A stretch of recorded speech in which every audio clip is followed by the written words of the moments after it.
Bueno, nosotros somos el equipo 3 y les vamos a exponer sobre obstrucción de tubo digestivo alto y bajo, pero bueno, el lunes vimos en pacientes pediátricos y ahora en adultos. Empezamos con la definición. Lo podemos definir como un síndrome que consiste en la detención del tránsito intestinal de forma completa y persistente en cualquier parte del intestino, ya sea delgado o grueso.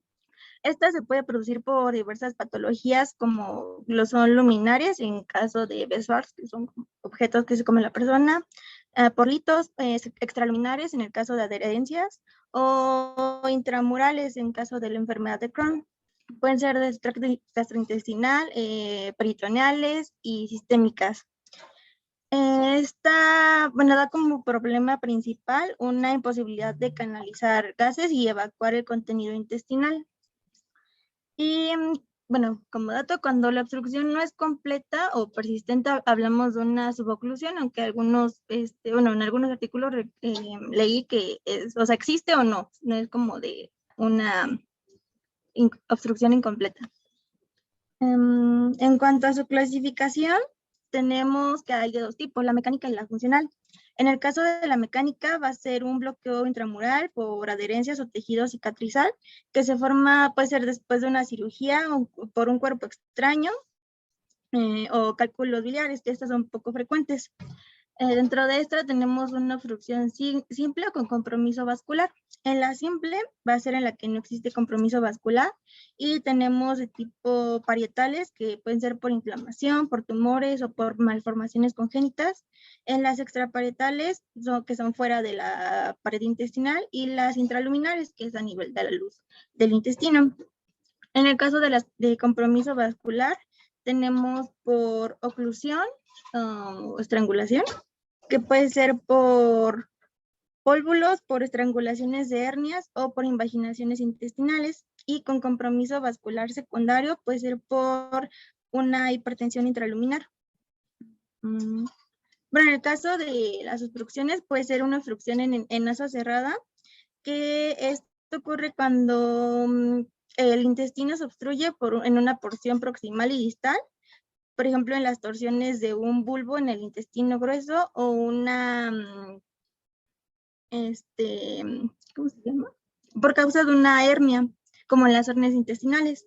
También en el caso de la hernia de Richard, creo, es que esta va a ser una entidad en la cual existe una herniación parcial del borde de antimesentérico intestinal. Ok, en las funcionales, esta va a ser por la pérdida de la capacidad de propulsión del órgano. Tenemos las adinámicas o paralíticas, como en el caso del ilio. Estas van a estar vinculadas a procesos posoperatorios o por trastornos metabólicos. El ilio va a ser una entidad que que detona la falla del pasaje hacia adelante del contenido intestinal. Esto puede ser, esto es debido a una falla en el funcionamiento del intestino, como en el caso del ilio adinámico, que se produce cuando hay una alteración en la concentración de los electrolitos séricos, como en el caso de la hipocalemia. Así que ahí pues vinculamos de los trastornos metabólicos. Y también, en otro caso, de las dinámicas espasmódicas, que son factores reflejos en pacientes que pueden ser con alteraciones psíquicas o intoxicaciones. Aquí tenemos otro tipo de clasificación. Por su patogenicidad, se clasifican en mecánicas o funcionales, que es lo que les acabo de mencionar. Por la relación entre la causa y la pared intestinal, pueden ser extrínsecas, que van, como su nombre lo dice, del exterior de la pared intestinal. Puede ser algo que comprime, como son abscesos en el peritoneo o un tumor abdominal, pero fuera del intestino. Intrínsecos o transluminares, que también se pueden llamar así, que están dentro de la pared del intestino, pero no a la luz, que puede ser como un edema. Y intraluminar, dentro de la luz, que pues es donde pasa el contenido alimenticio. Por el grado de obstrucción, puede ser completa o parcial. La completa es en la que no hay, pues claramente no hay tránsito intestinal, y la parcial puede ser obstrucción parcial o también llamada suboclusión. Pero como les mencionaba al principio, bueno, en algunos artículos decían que no debe existir esta categoría, ya que pues la obstrucción existe o no. Y por la presencia de isquemia se puede clasificar en simple, en donde no hay isquemia, y con estrangulación. Esto es cuando se afectan las arterias del intestino y por consecuencia pues no hay irrigación y esto puede llegar hasta una necrosis. Por el lugar de la obstrucción puede ser alta o baja. En una obstrucción alta es aquella que se produce por encima del ligamento de Treitz, por ejemplo en la hipertrofia congénita del píloro, y baja cuando rebasa este límite, puede ser en el hilo biliar. Y por el tiempo de obstrucción tenemos aguda y crónica. Esto va a ser en referencia con el tiempo que tiene el proceso de cerrado parcial o gradual de la luz intestinal hasta pues llegar a una obstrucción total. O cuando sucede por un mecanismo de válvula o de una torsión.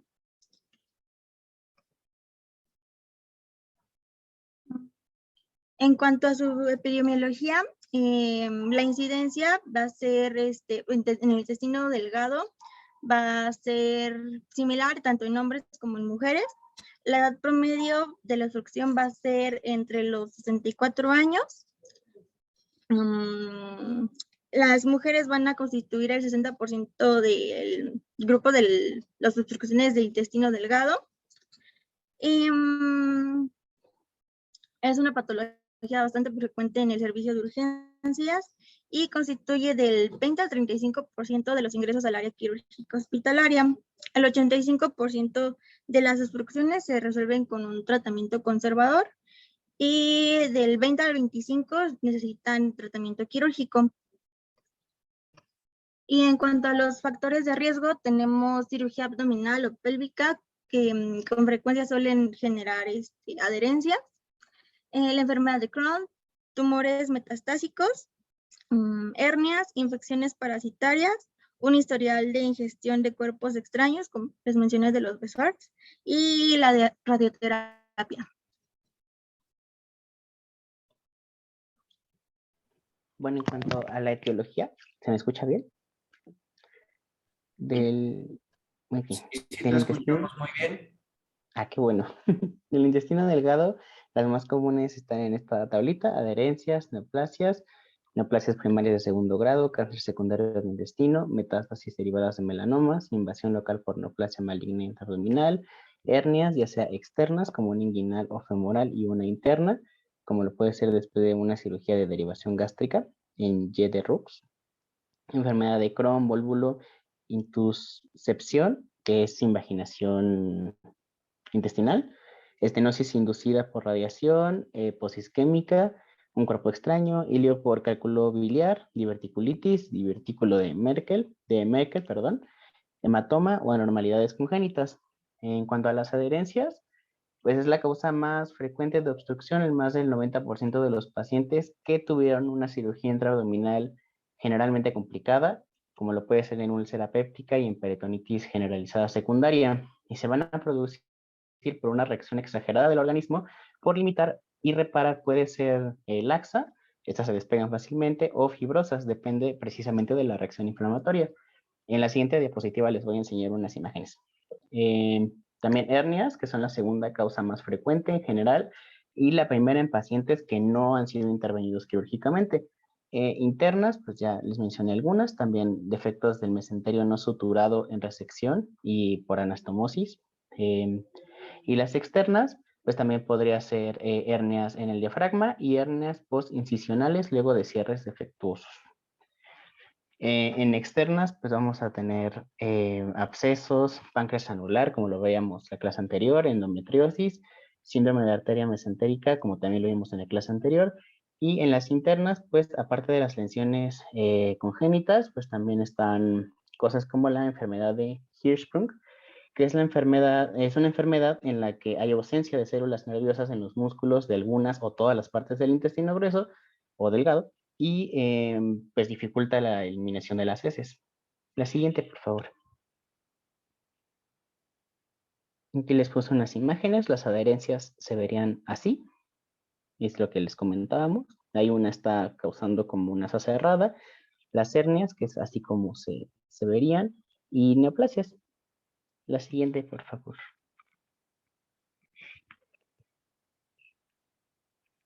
En cuanto al intestino grueso, causas extrínsecas podrían ser adherencias, como ya lo mencionamos, hernias, vólvulos, principalmente en el sigmoides en un 80% y en el ciego un 20%, o endometriosis. Intrínsecas podría ser un carcinoma de colon, ano imperforado, y lesiones inflamatorias. Estas pueden ser colitis ulcerativa, diverticulitis, enteritis por radiación, también una obstrucción, ya sea por invaginación, por impactación fecal o por cuerpos extraños.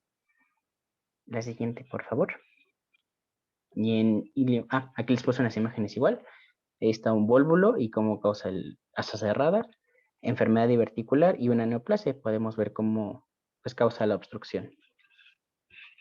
La siguiente, please. El hilio dinámico, pues tenemos de varios tipos. Metabólicos, por ejemplo, en una hipocalemia, hipomagnesia, hiponatremia, cetoacidosis, uremia, porfiria, intoxicación por metales pesados.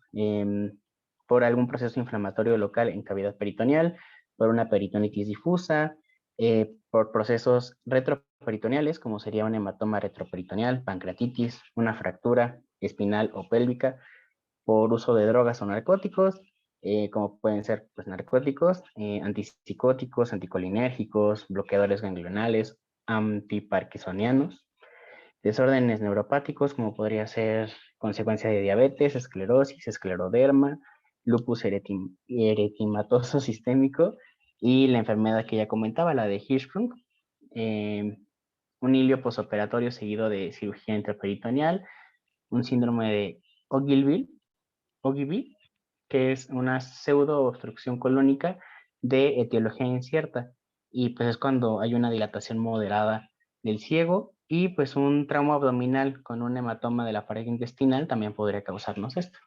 La siguiente, por favor. Esta parte que mencionas, voy a hacer una pequeña pausita. Ahí mero. De algunas cositas que hasta ahorita has mencionado, ¿eh? Primero, lo que es la suboclusión intestinal. Muy común,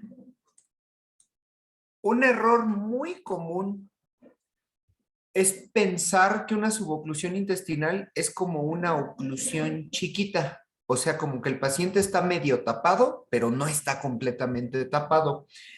Todos en un inicio, eso es lo que entendemos. Estoy seguro que ustedes no son la excepción. Como decir, pues el paciente estaba tapado, pero se destapó un poquito, evacuó y ya otra vez está tapado. Entonces, eso es una suboclusión, porque sí evacuó poquito.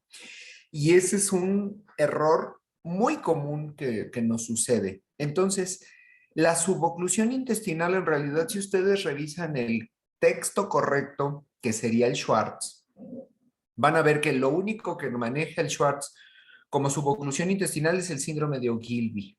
Y el síndrome de Ogilvie o suboclusión intestinal es una patología que frecuentemente llegamos a ver en pacientes adultos mayores, en ancianos, y que se caracteriza por cuadros intermitentes de oclusión intestinal, radiológicamente con una gran dilatación de colon y cuyo sustrato fisiopatológico es de origen vascular y una consecuente modificación del estado bacteriológico con migración y traslocación bacteriana. Entonces, eso lo quería yo asentar para que lo comprendan muy bien, que la oclusión completa o incompleta no aterriza en esta suboclusión, o sea, no, eso no es así. La suboclusión intestinal también se llama síndrome de Ogilvie y en realidad es un diagnóstico diferencial de oclusión intestinal, que es la siguiente aclaración que quería que hiciéramos y que vale la pena hacer una pequeña pausa. Si ustedes revisan el texto correcto, que es el Schwartz, o sea, si yo les digo, muchachos, vamos a revisar el tema de cardiopatía isquémica, entonces mi referencia bibliográfica tendrá que ser acorde al tema. Si yo les digo, vamos a revisar diagnósticos de enfermedades psiquiátricas, entonces tenemos que remitirnos a la bibliografía correcta, al DSM correspondiente. Pero si yo les digo oclusión intestinal y el capítulo que tenemos hoy que revisar es oclusión intestinal, nuestra referencia bibliográfica inmediata para facilitarnos las cosas y la vida tiene que ser el Schwartz, ¿sí? Porque a veces abordan este capítulo desde otras referencias y entonces van a estar profundamente confundidos. Y si revisan eso en el Schwartz, ahí dice lo que es un síndrome de Ogilvy. Otro es, el capítulo se llama oclusión intestinal. ¿Y qué es oclusión intestinal? Pues es un diagnóstico sindromático, ¿sí? Y a estas alturas todos ustedes deben de comprender muy bien que un diagnóstico sindromático se refiere a ese conjunto de signos y síntomas que aparecen juntos, pero que su etiología es múltiple. Y ese conjunto de signos y síntomas, como decía la primera diapositiva, bastante acertada me pareció, decía, imposibilidad para la eliminación de heces, gases, y ya nada más nos faltó poner que va acompañada de distensión abdominal, náuseas, vómito, dolor visceral, y el sustrato fisiopatológico es deshidratación por formación de tercer espacio. Todos esos elementos van inmersos en la definición. Luego, entonces tenemos que diferenciar lo que es constipación y lo que es estreñimiento, porque se van a parecer mucho. Ahorita que pasemos al cuadro clínico, hacemos esa pausa. Y lo otro que les quería decir es precisamente lo de cómo tenemos que dividir a los pacientes. En el momento en el que ustedes dicen, este paciente puede ser una oclusión intestinal, también nos lo mencionaron acertadamente. Es que voy haciendo mis notitas yo para irles así. Acertadamente es que tenemos que dividirlo si tiene o no tiene antecedentes quirúrgicos abdominales. Si no tiene antecedentes quirúrgicos abdominales, causa número 1, hernias de la pared abdominal. En cambio, si el paciente tiene antecedentes quirúrgicos abdominales, la causa número 1 es adherencias o formación de bridas. ¿Sale? Sí, me expliqué claramente. Sí, doctor. Pasa a la siguiente diapositiva y seguimos adelante con su presentación. Bueno, en cuanto a la fisiopatología, bueno, aquí les puse un esquema rápido, que hay un obstáculo, entonces va a haber hiperperistaltismo, fatiga, dilatación, esteasis intestinal, va a generar acúmulo de gas, acúmulo de líquidos, eso va a causar ausencia de motilidad y esto va a causar distensión y proliferación bacteriana. Bueno, la obstrucción mecánica va a ser causada por la obstrucción luminal intrínseca o comprensión extrínseca del intestino y va a producir la dilatación progresiva del intestino proximal a la obstrucción y distal a la obstrucción, justo lo que nos comentaba el doctor del tercer espacio. Se acumula tanto gas como líquido en esta luz intestinal proximal al sitio de obstrucción y las paredes se van a volver edematosas y pues va a perder la función de absorción, va a secuestrar líquido. Entonces, la actividad va a aumentar en un esfuerzo por vencer esta obstrucción. Esto va a causar el dolor tipo cólico y diarrea que en algunos casos se presentan y incluso en presencia de obstrucción intestinal completa. La mayor parte del gas que se va a acumular va a venir del aire deglutido, aunque parte se va a producir en el intestino, y el líquido va a estar constituido tanto por el ingerido como por secreciones, ya que esta obstrucción estimula al epitelio a secretar agua. Con la acumulación constante de gas y líquido, pues se va a distender, aumenta presión intraluminal e intramural, y va a haber pérdida transudativa de líquido también hacia la cavidad peritoneal.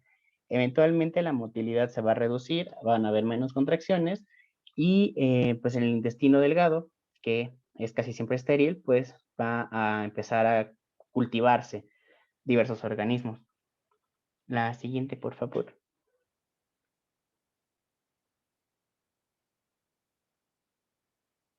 Entonces, pues en cada uno de estos casos pues va a ir cambiando. Si la obstrucción intestinal es estrangulante, pues va a aumentar mucho la presión intramural, se va a deteriorar la irrigación microvascular del intestino, esto nos va a causar una isquemia y pues en última instancia necrosis. En una obstrucción parcial, pues solo va a haber una porción ocluida de la luz lo cual va a permitir el paso de poco gas y líquido, y la progresión de los fenómenos que acabamos de describir va a ser más lenta que en la obstrucción completa y va a ser menos probable el estrangulamiento. Y en una de asa cerrada, pues que es muy peligrosa, un segmento del intestino se va a obstruir en sentido distal y proximal, por ejemplo en un vólvulo, y pues la acumulación de gas y líquido no va a poder escapar en ninguno de los dos sentidos. Entonces el aumento va a ser mayor y la progresión del estrangulamiento también va a ser más rápida. Con la obstrucción del intestino proximal, la emesis en curso conduce a una pérdida adicional de líquido. Este va a contener sodio, potasio, hidrógeno y cloro, y pues puede causar alcalosis metabólica si no se atiende, una aciduria paradójica, y estas pérdidas de líquido pueden resultar en una hipovolemia. La siguiente.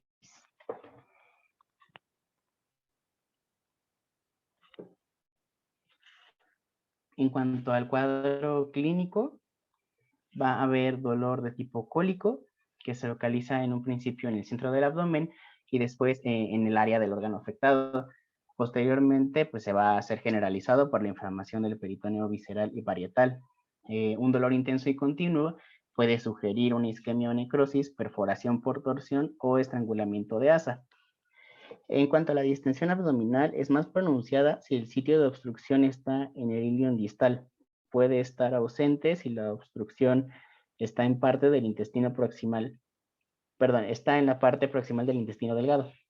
Se va a autoliberar por medio del vómito o mediante la aplicación de una sonda nasogástrica, y pues esta va a implicar la acumulación de jugos digestivos.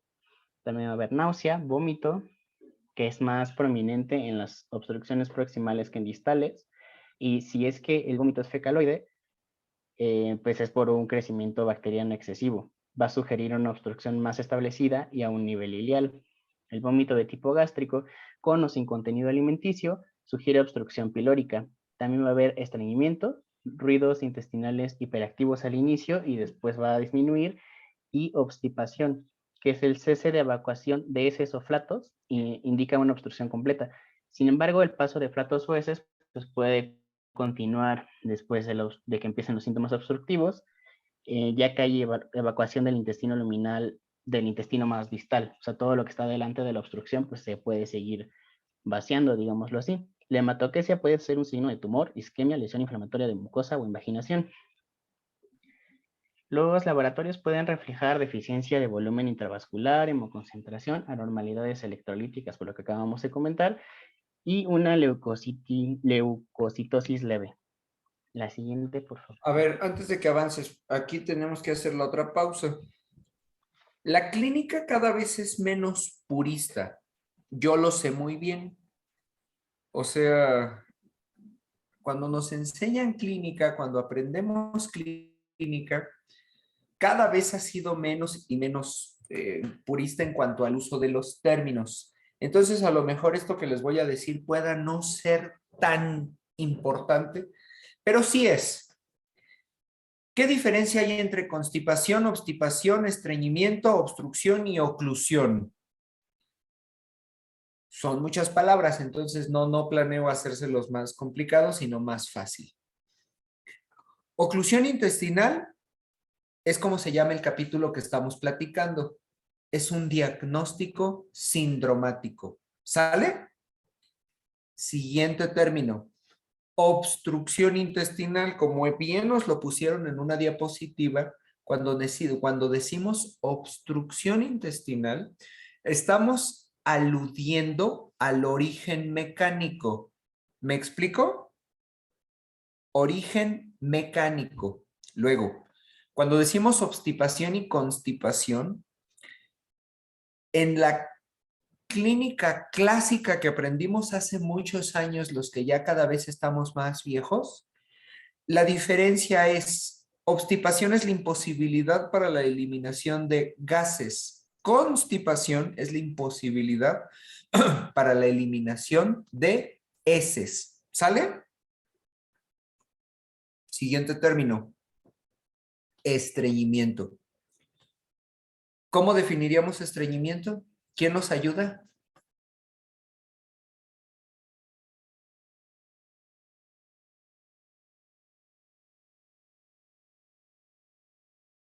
¿Quién nos estaba haciendo favor de hablarnos hace un momentito? ¿Dónde estás?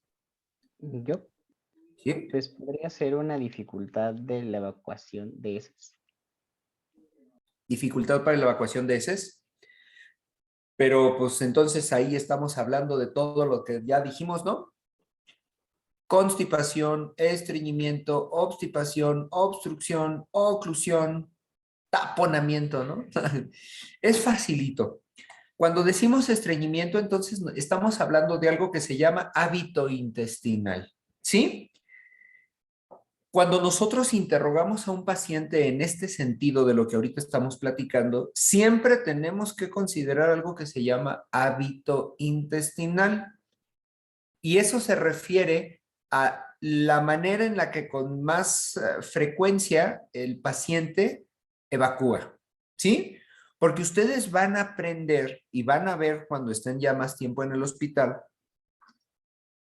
que hay pacientes que evacúan 2, 3, 4, 5 veces al día. Y es normal. Parecen patos. Comen, zurran. Hay gente que esa es su normalidad toda su vida. En cambio, hay personas que evacúan 2 o 3 veces a la semana. Y esa es su normalidad. ¿Y eso cómo se llama? Hábito intestinal. ¿Me explico? Luego, entonces, constipación es un término funcional. Funcional, ¿por qué? Porque depende del hábito intestinal. ¿Y a qué se refiere el estreñimiento? A la disminución de la frecuencia y aumento de la consistencia. ¿Y cuál es la contraparte del estreñimiento? La diarrea. ¿Qué es diarrea? Aumento de la frecuencia y disminución de la consistencia. Ustedes jamás, o sea, si en un libro, en algún médico, con algún profesor les dicen que la diarrea es a partir de tantas evacuaciones, que la diarrea es a partir de tanto volumen, que la diarrea es a partir de tantas o cuáles características organolépticas, diarrea es lo que tiene uno en el cerebro, pero no es así. Cuando decimos diarrea, estamos hablando de algo que se llama hábito intestinal. Y el término o el síntoma se refiere a un aumento de la frecuencia y disminución de la consistencia. La contraparte se llama estreñimiento. ¿Me expliqué? Cómo nosotros tenemos que ser capaces de elegir las palabras correctas. Esto es para lo que nos ayuda la clínica. Cada vez es menos purista la clínica y nos la enseñan diferente, pero sí tiene una gran utilidad usar las palabras correctas. Entonces tenemos que usar correctamente constipación, obstipación, estreñimiento, oclusión, obstrucción, impactación, etcétera, etcétera, etcétera, porque hay más. Pero no se trata de hacérselos difícil, sino fácil. ¿Sí me explicó? Sí, doctor. Sí. Siguiente diapositiva, por favor.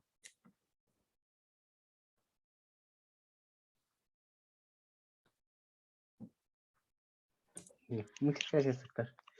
En cuanto a las características de una obstrucción estrangulada, pues estas van a ser dolor abdominal, que a menudo va a estar desproporcionado del resto de los hallazgos. Va a haber taquicardia, dolor localizado a la palpación, fiebre, una leucocitosis marcada, ahora sí, y acidosis. La frecuencia de estos síntomas, de todos los que dije, es variable y depende de la etiología, ubicación y grado de esta. El dolor abdominal, vómito, ausencia de flatos o heces y dolor constante son los síntomas más comunes. La siguiente, por favor.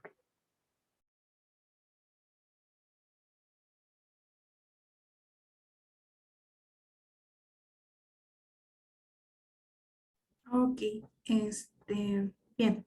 Ahora en cuanto al diagnóstico, vamos a orientarnos de algunas partes que ya mencionó mi compañero, como va a ser el interrogatorio. Rápidamente destacamos los antecedentes de oclusión intestinal, cirugías de abdomen previas, patologías abdominales, como cáncer o patologías inflamatorias. En cuanto al cuadro clínico y exploración física, vamos a sospechar si el paciente presenta dolor abdominal, náuseas, vómitos, distensión abdominal, cambios en el tránsito de las heces y gases intestinales, borborismos, timbanismo e hipersensibilidad a la percusión. Incluso también puede haber presencia de sangre en heces.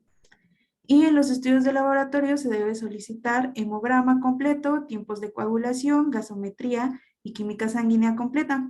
Aunque generalmente no hay alteraciones en las etapas tempranas del proceso, vamos a ver más adelante que se va a encontrar el hematocrito elevado, poliglobulia y hemoglobina aumentados. También van a ser manifestaciones de deshidratación y puede existir leucocitosis, ya sea por la hemoconcentración o por el sufrimiento del asa intestinal. La que sigue, por favor.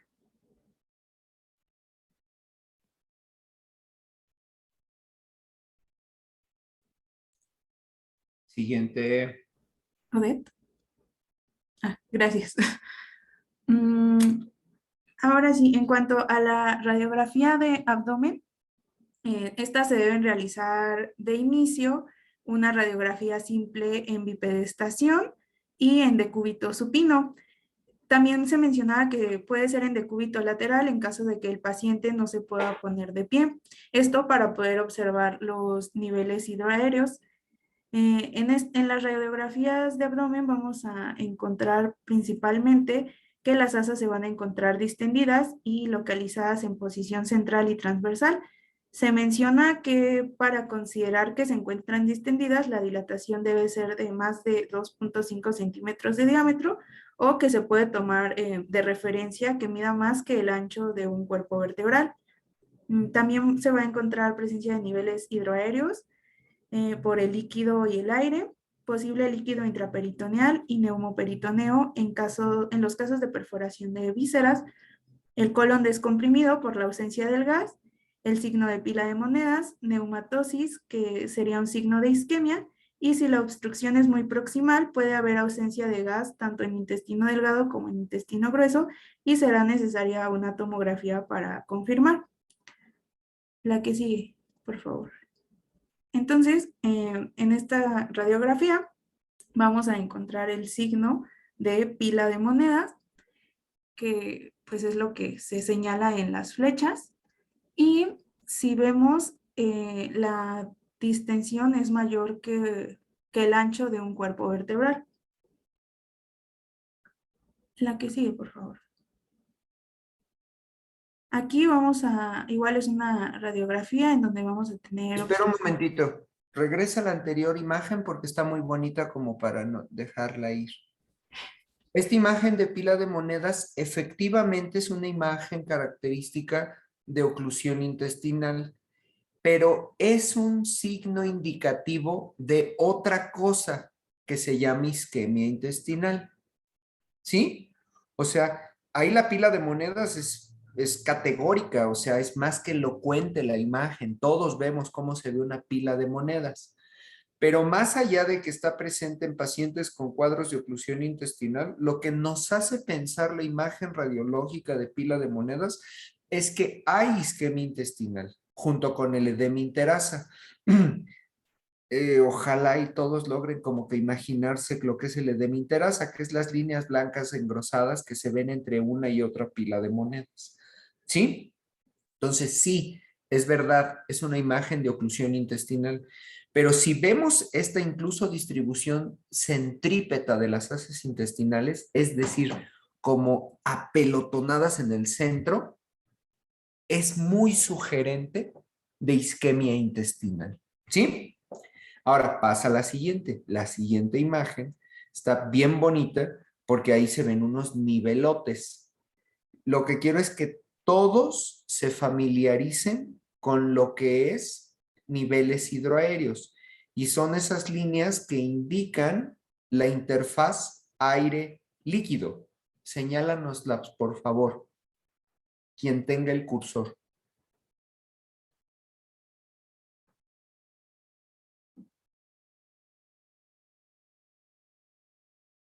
¿Ya se ve el puntito? Sí, ya se ve. Es ahí donde se muestra como el nivel de lo opaco y lo lúcido.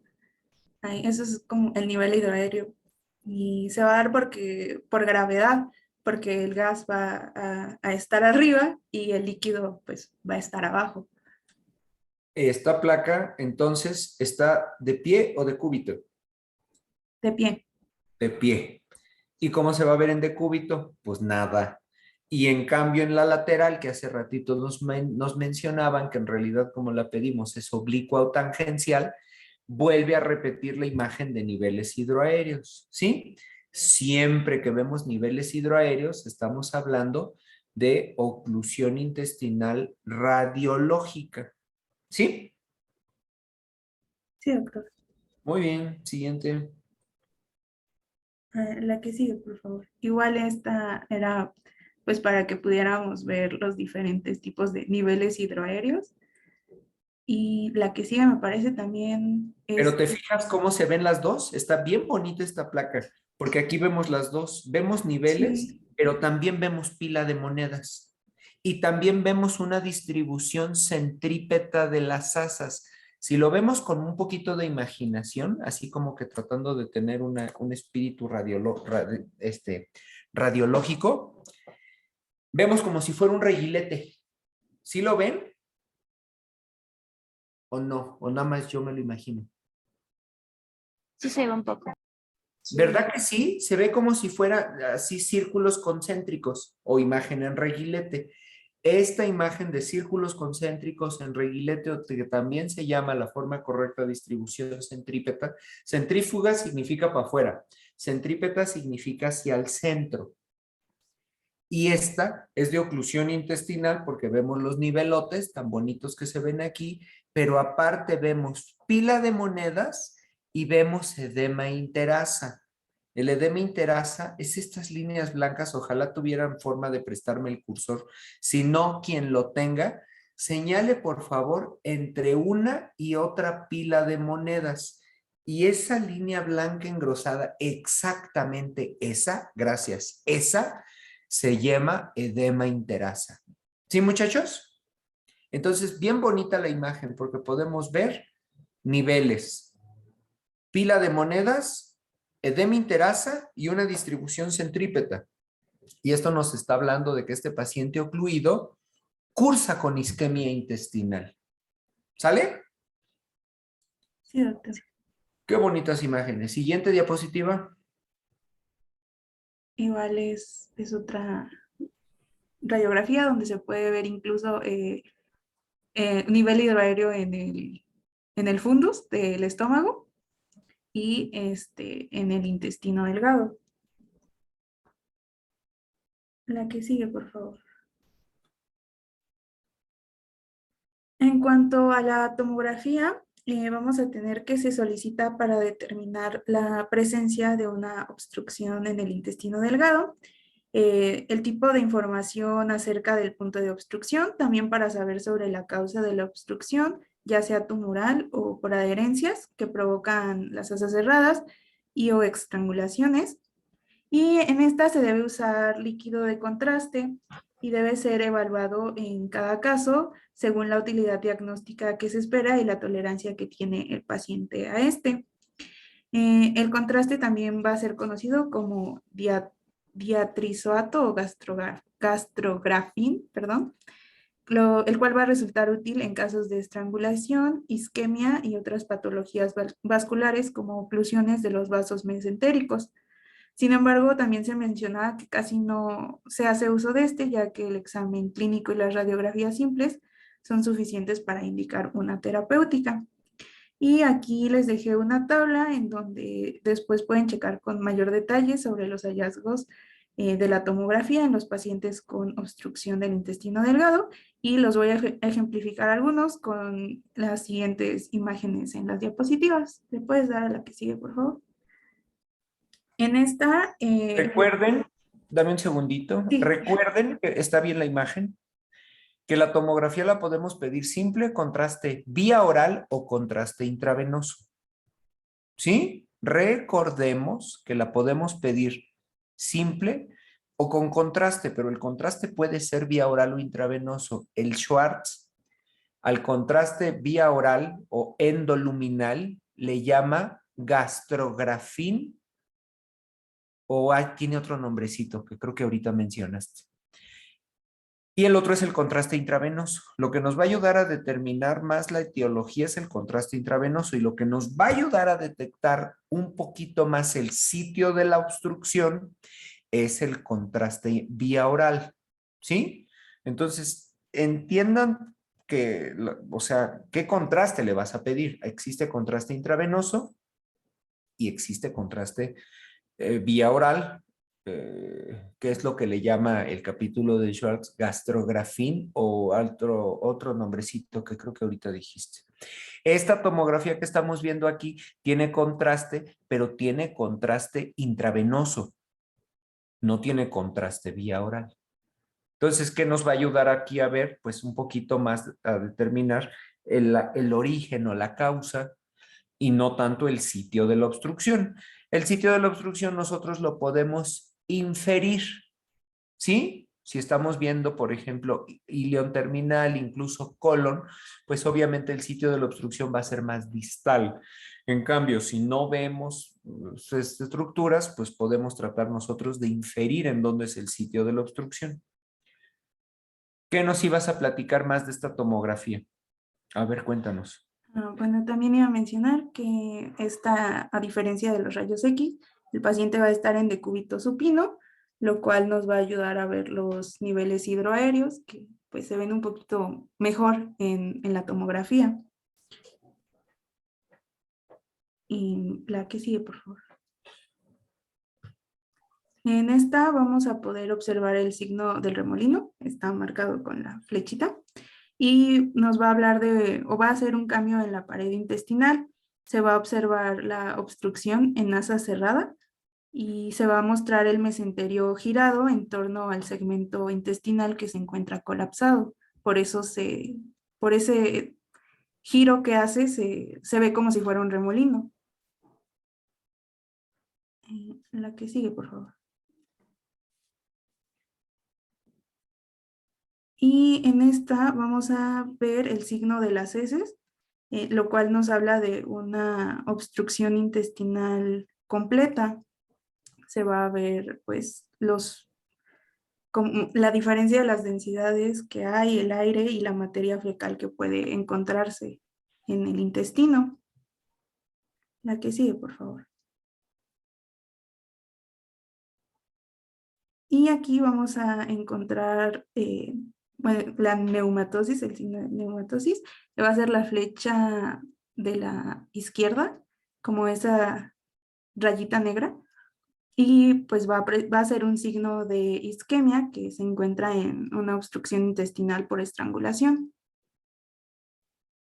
¿Qué provoca la imagen de neumatosis?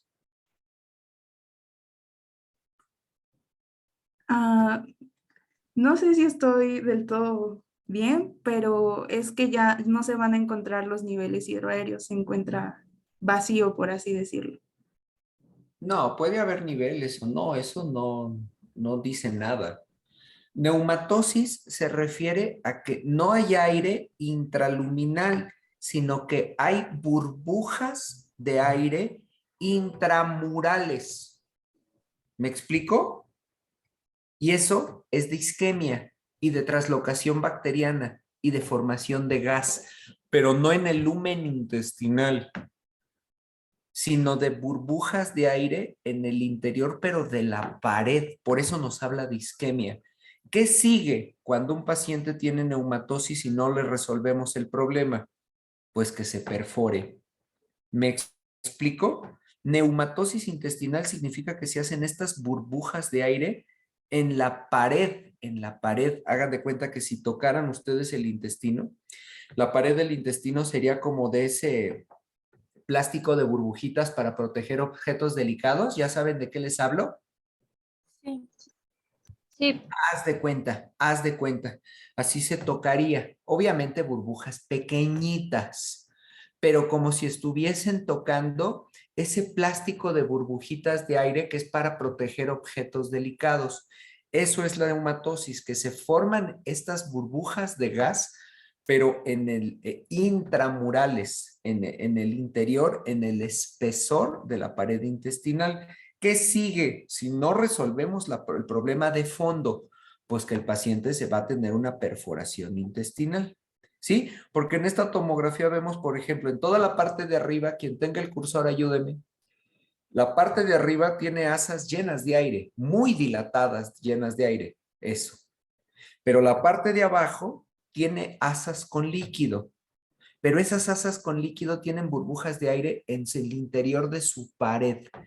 Eso se llama neumatosis intestinal y es algo bien delicado. Ese paciente tiene que habitualmente ser llevado a una cirugía de inmediato. ¿Sí? Sí, doctor. Siguiente diapositiva, por favor. Ok, en cuanto a los hallazgos en el intestino grueso, vamos a tener la radiografía de abdomen. En ellas, las obstrucciones se van a observar que las asas distendidas se localizan en posición lateral, de manera irregular y con los pliegues de las austras.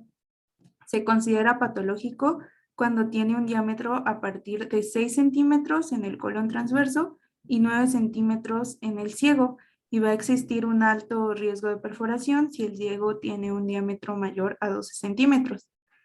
La distensión gaseosa puede afectar primero a las zonas como el colon transverso y posteriormente al colon ascendente y al ciego, esto debido al diámetro que tienen cada parte del intestino grueso. Y hay que mencionar que el grado de distensión del ciego va a depender de la función de la válvula ileocecal. Si esta es competente, incompetente, perdón, va a haber reflujo hacia el intestino delgado y habrá distensión combinada de intestino delgado e intestino grueso y descompresión del ciego. Como se puede ver en la siguiente diapositiva, por favor. Aquí podemos ver la dilatación combinada de las asas en el intestino delgado, que sería la flechita más delgada, y del intestino grueso, que sería la flecha más gruesa. Y se ve como un exceso de gas en el recto, con niveles hidroaéreos también. Y esto es porque pues, la válvula ileocecal es incompetente. No sé si el doctor quisiera agregar algo más. ¿Al respecto de qué o qué? De las imágenes, o paso a la siguiente. No, pues ahí se ve bien bonito. Esta es una lateral o tangencial, la que está marcada con la letra C. Sí, la que Y sigue. otros, los niveles. Aquí vamos a encontrar el signo del colon cortado. Vamos a observar que la columna de gas se interrumpe en la flexura esplénica del colon y también se puede observar la distensión del colon transverso. ¿En qué patología vemos colon cortado? ¿Quién sabe? ¿Quién se acuerda? En varias, bueno, no es patognomónico, pero existe una patología en la que siempre está descrito el signo radiográfico de colon cortado, que es la pancreatitis aguda. No es en lo más mínimo patognomónico, pero ahí es en donde habitualmente encontramos en las citas bibliográficas que dice signo de colon cortado. Y es la imagen que estamos viendo aquí. Pasa a la siguiente. Ay, ¿Mande? qué feo. Sí.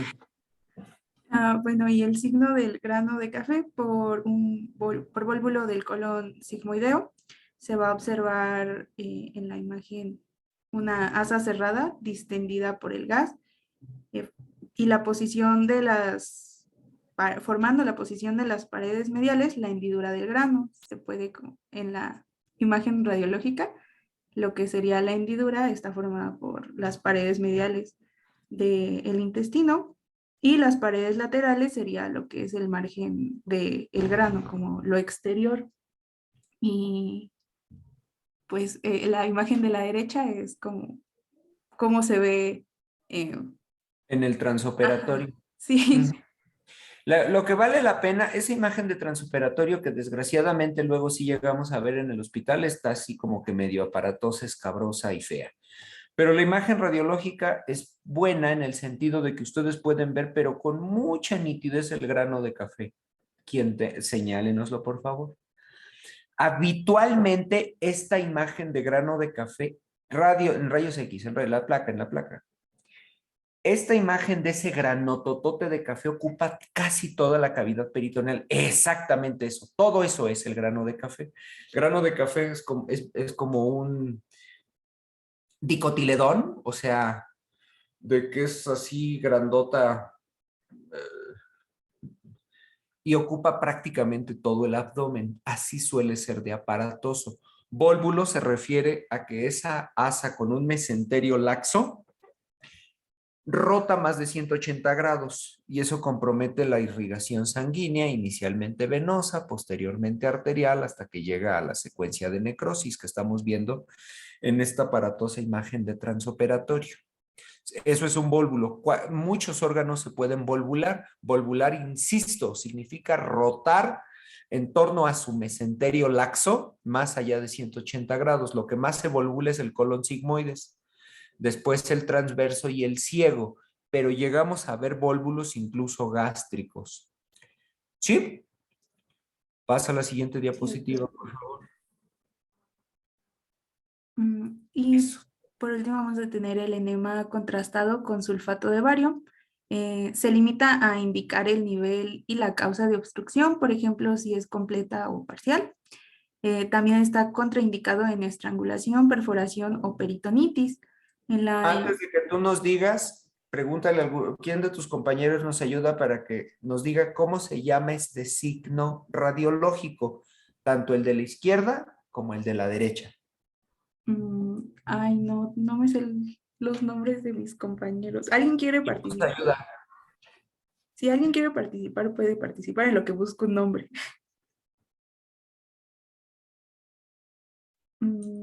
¿Es el signo de la manzana mordida? Exactamente. Esta es una manzana mordida. Estamos hablando de la imagen en la letra A. Y en la otra se ve un signo radiológico en pico de pájaro con la aplicación de filgastrim o de medio de contraste hidrosoluble intraluminal. Ahí le metieron el contraste al paciente con una sonda rectal y se ve como el contraste simple y sencillamente no pasó. ¿Se fijan cómo está ahí en una punta? Señálenlo, por favor. Y este es un dato indicativo de una rotación o vólvulo. ¿Sí? Y acá vemos una manzana mordida. Ya saben todos, deben todos de saber que el signo de manzana mordida es de cáncer, habitualmente adenocarcinomas. ¿Sale? Sí, doctor. Siguiente diapositiva. Y ya tendríamos en el tratamiento. Como mencionó mi compañera Odette al principio, generalmente se va a optar por un tratamiento conservador. Se va a dar un plazo de 24 a 48 horas para observar si la evolución es favorable y si aparecen signos de desobstrucción, como expulsión de gases y alivio del dolor.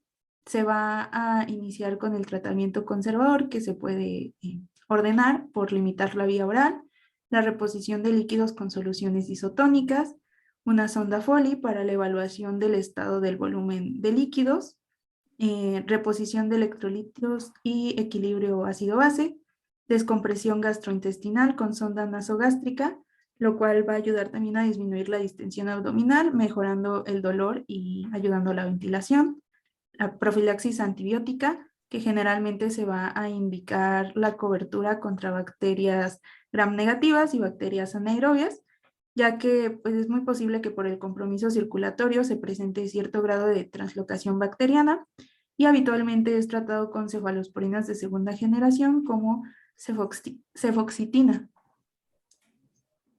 La que sigue, por favor. En cuanto al tratamiento quirúrgico, vamos a tener que si en 24 a 48 horas el cuadro no mejora o empeora, como puede ser presencia de, bueno, con datos como aumento de las leucocitosis, dolor o signos de irritación peritoneal, en el posoperatorio temprano estará indicada la cirugía. Van a existir varias indicaciones de cirugía, como la obstrucción mecánica con implicación del mesenterio, que puede ser estrangulación, sospecha de oclusión mecánica completa, oclusión intestinal con sospecha de origen neoplásico, distensión del ciego, ilioparalítico de causa conocida y con indicación quirúrgica como abscesos peritoneales o peritonitis. También vamos a tener que, independientemente de la obstrucción o el nivel anatómico en donde se encuentre, si hay isquemia o necrosis intestinal, siempre se debe recurrir al tratamiento quirúrgico. La que sigue, por favor. Y... Ay, no sé si puedas como ir al video, porque según yo sí se podía ver. El ¿Sí se video ve? no tiene sonido, entonces no sé si doctor nos quisiera ayudar ¿Sí se ve? con comentarios. Sí, sí se ve. Ah, ok. Igual abajo dice como lo que están haciendo, pero si gusta comentar. Sí, claro. Fíjense, está bien bueno mientras vemos el video para que les explique no lo que están haciendo, sino otras cosas. Cuando nosotros, o sea, existen dos grandes diagnósticos sindromáticos, competencia de cirugía general en urgencias. Es decir, cuando ustedes ya son internos y están en urgencias, ahí lo que está haciendo se llama lisis de adherencias, es decir, el sitio en donde las asas de intestino están pegadas se tienen que liberar. Y es exactamente lo que les quiero explicar. Hay dos grandes diagnósticos por lo que nos interconsultan a los cirujanos en el servicio de urgencias, en los servicios de urgencias. Uno es abdomen agudo y el otro es oclusión intestinal. Cuando ustedes sean internos, muchas veces les van a decir, el paciente tiene abdomen agudo, córrele por un cirujano. El abdomen tiene oclusión intestinal, córrele por un cirujano. ¿Sí? Entonces, son dos de los diagnósticos que vemos con mucha frecuencia en los servicios de urgencias. Ahora bien, ambos, estoy hablando de abdomen agudo y oclusión intestinal, son diagnósticos sindromáticos.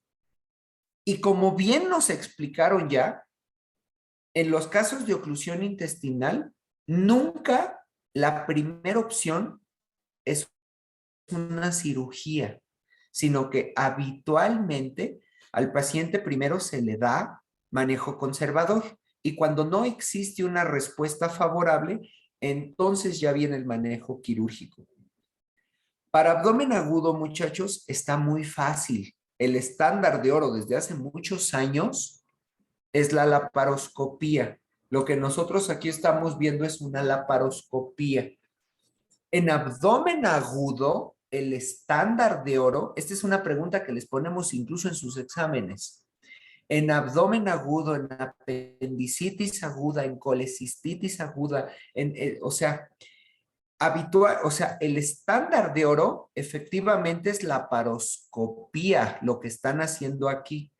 En cambio, para oclusión intestinal, no ha logrado la laparoscopía colocarse como el estándar de oro. ¿Sí, muchachos? No lo ha logrado, no es, o sea, no se queden con la idea de que oclusión intestinal es laparoscopía, que es lo que estamos viendo ahorita. No, eso no sucede. Y no sucede porque muchas veces estos pacientes se complican, o sea, no es la cirugía más eficaz y más segura. Cuando nosotros tenemos que elegir un tratamiento para un paciente, tenemos que elegir ese tratamiento en consenso con el paciente y su familia en función de la eficacia y seguridad, ¿sí? Y la laparoscopía no ha logrado, después del paso de los años, a pesar del paso de los años, no se ha estandarizado como el tratamiento de elección para las oclusiones intestinales. En cambio, para abdomen agudo sí. Y eso es porque, pues imagínense un paciente con las asas dilatadas, con malas condiciones generales, con un riesgo grande de perforación intestinal, y nosotros haciendo esto que estábamos viendo en la película, de que casi con instrumental muy cortante, lisando adherencias. Es riesgoso, no logra ser el estándar de oro para esto. ¿Sí? Siempre existe como que una confusión, ya que hablamos del tratamiento de las oclusiones intestinales. ¿Por qué? Porque, por ejemplo, vamos a pensar que el paciente no tiene antecedentes quirúrgicos abdominales. ¿Dónde estás, Odette? Aquí Vamos estoy, a pensar que el paciente no tiene antecedentes quirúrgicos abdominales. Luego, entonces, la primera causa de oclusión intestinal, ¿cuál es? hernias. Hernias de la pared abdominal. Hernias de la pared abdominal. Y entonces, ¿a poco no los vamos a operar? Sí. Pues sí, solo que no es el manejo de primera instancia. ¿Me explico? Llega el paciente y no lo metes al quirófano. Llega el paciente y lo que tenemos que hacer es el manejo conservador de primera instancia, que es ayuno, sonda nasogástrica, que se llama sonda de Levin, sonda Foley, que es la sonda transuretral para cuantificación de uresis, una adecuada hidratación, dice la literatura anglosajona, resucitación hídrica intensiva, manejo electrolítico, corrección de desequilibrios ácido-base, impregnación antibiótica, adecuada oxigenación y analgesia del paciente, etcétera, etcétera, etcétera, etcétera. Sí, que es lo que ahorita nos platicaban en la diapositiva de manejo conservador. Y ya después estabilizado el paciente, en el caso de que sea hernia, sea tumor, lo vamos a llevar al quirófano. ¿Sí me explico, muchachos? Sí, doctor. No en cambio, pacientes de abdomen agudo. Los pacientes de abdomen agudo, lo más frecuente es que tengamos que llevarlos en pocas horas a una cirugía de urgencia.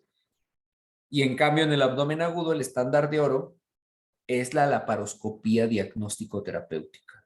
¿Sí? ¿Me expliqué? Sí, doctor. Siguiente diapositiva.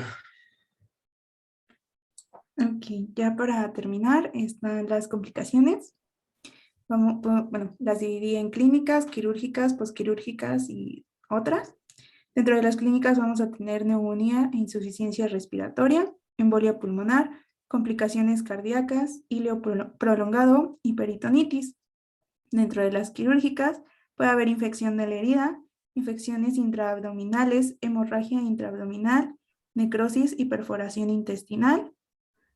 En las posquirúrgicas, obstrucción posquirúrgica precoz de un hilo posoperatorio nos puede llevar o puede que el paciente presente náuseas, vómito, distensión y dolor abdominal hasta el cuarto al octavo día del posoperatorio y un síndrome oclusivo posoperatorio precoz, el cual aparece durante los siguientes 30 días a la cirugía. Dentro de otras complicaciones encontramos la obstrucción del intestino delgado adherente, que puede presentarse obstrucción los 5 primeros años posteriores a la cirugía y obstrucción del intestino grueso debido a cáncer, que puede estar sujeto a la supervivencia específica del tipo de cáncer. Y me parece que ya sería todo de nuestra parte. ¿Alguna duda, pregunta, comentario? ¿Dudas, observaciones, acotaciones, algo que no les haya quedado claro, errores que hayan detectado?